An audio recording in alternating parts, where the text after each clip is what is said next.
இன்றே டவுன்லோட் செய்து உங்கள் ஃபேவரட் ஷோக்களை என்ஜாய் பண்ணுங்க. நிஜமாலே நான் போனது உண்மைதான், கோவப்பட்டது உண்மைதான், அவனை அடிச்சது கூட உண்மைதான். ஆனால் அவனை நான் கொலை அதுவும் பண்ணல ஓனர், சத்தியமா. ஏற்கனவே ஒரு கொலை பலியோட தான் நான் சுற்றி நிற்கிறேன். ஆனால் இந்த தடவை தப்பாவதுன்னு எனக்கு நம்பிக்கை இருக்கு ஓனர். நீங்கள் கிளம்புங்க, நான் எப்படியாவது வெளியே வந்துடுவேன். கிளம்புங்க ஓனர். இல்லை தலையிடாதீங்க ஓனர், நான் பார்த்துக்கிறேன்.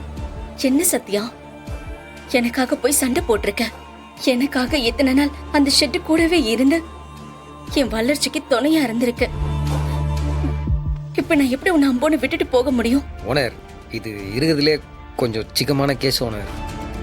செத்தவன் சாதாரணமான ஆள் கிடையாது, செம்ம துட்டு பார்ட்டி. எனக்கு என்னவோ உள்ள வேற ஏதோ நந்துக்குது. அது என்ன நம்ம கண்டுபிடிச்சோன்னா தான் என்னை இந்த கேஸ்லேருந்து காப்பாற்ற முடியும்.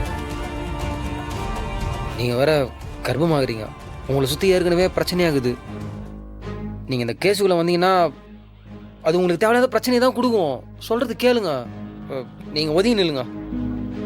எனக்கு தெரிஞ்ச லாயர் இருக்கிறாரு, அவராண்ட நான் பேசுகிறேன். அவர் பார்த்துப்பார் எல்லாத்தையும். அப்புறம் நம்ம புள்ளிங்க நிறைய பேர் இருக்கிறானுங்க, அவனுக்கு ஹெல்ப் கேட்டால் என்ன வெளியே எடுத்துருவானுங்க. நீங்கள் கிளம்புங்க. இல்ல சத்யா, என்ன ஆனாலும் சரி, உன்னை வெளியே எடுக்காம நான் ஓய மாட்டேன். உன்னால அவன் செத்திருக்க மாட்டான்னு நான் உறுதியா நம்புறேன். அதுக்கு பின்னாடி என்ன உண்மை இருக்கோ அதை கண்டுபிடிச்சு நான் உன்னை காப்பாத்துவேன்.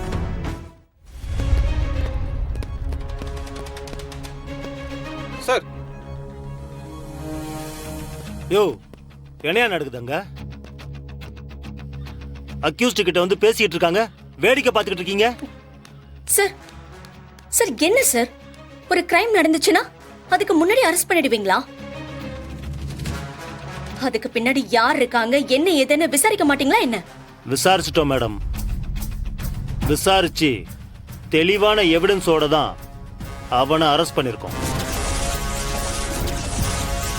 அவன் அந்த வீட்டுக்கு போயிருக்கான், அவனை அடிச்சிருக்கான். அடிச்சதுல அவர் இறந்துட்டாரு. இல்ல சார், சார் எல்லா குற்றத்துக்கு பின்னாடியும் நிறைய மர்மங்கள் ஒளிஞ்சிருக்கும் சார். சார் அதே மாதிரி தான் இது கூட சார். நீங்க நினைக்கிற மாதிரி அந்த இன்வெஸ்டர் நவீன் அவ்வளவு நல்லவன் கிடையாது. அவன் ரொம்ப தப்பான ஆளு சார். ஓஹோ, அந்த தப்பான ஆள் கூட தான் இத்தனை நாள் சுத்திட்டு இருந்தீங்களா? தப்பான ஆள்னு தெரிஞ்சும் எப்படி மேடம் இன்வெஸ்ட் பண்ண வச்சீங்க? ஏங்க? இல்ல சார், அது எனக்கு கொஞ்சம் லேட்டா தான் தெரிஞ்சது.